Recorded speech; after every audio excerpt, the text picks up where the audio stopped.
If we look at the places that audiologists are found, it defines some of the things we do. Audiology is at the base a diagnostic profession. We do diagnostic testing. We go looking after answers of what's wrong with the person's hearing. I think audiologists are often thought of as people who just deal with hearing aids, which is part of what we do, but that is a treatment. What we're really after is finding out the answer of what's going on with someone's ears or balance, depending on what the person's problem is. So in a sense, audiologists are investigators. We look at the whole person. We even look beyond the person into their social structure, what their jobs are, what their communication demands are. The high school football player with a hearing loss is going to have much different needs than a grandmother trying to hear her grandchildren. And every person is a little puzzle, and it's our job to figure out what that puzzle is. Is there something that can be done on the medical side that can prevent the hearing loss? Is there something that can be done to slow the progression? We need that sort of information from our ear, nose, throat colleagues.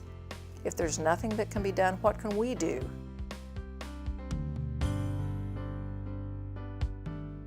One of the very first things that people with hearing loss will often do is to comment on the others who are mumbling. So at the front of a hearing loss, we start hearing words like, people are mumbling, someone's running the TV too loud, the family members are joking about selective hearing loss. Sometimes you'll also see some people withdrawing socially. That may happen a little later on, but social isolation goes hand in hand with hearing loss.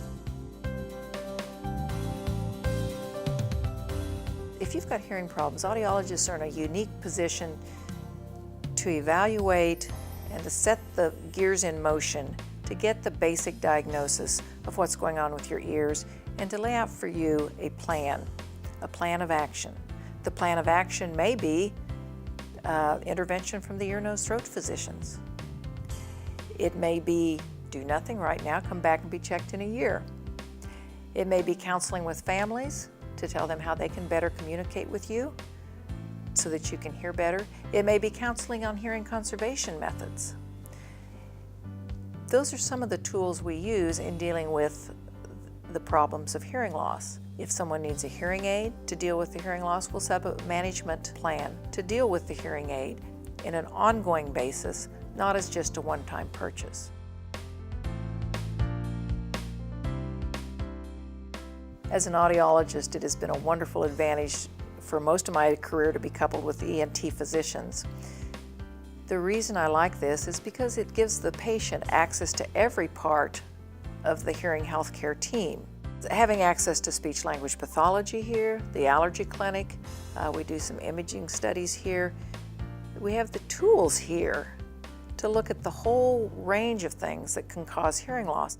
If it's a patient that has a significant hearing loss that is not medically treatable, the audiologists get to step in and do our things with hearing conservation, working with families, working with hearing aids, working with assistive listening devices, working with special communication techniques, whatever is needed for that patient.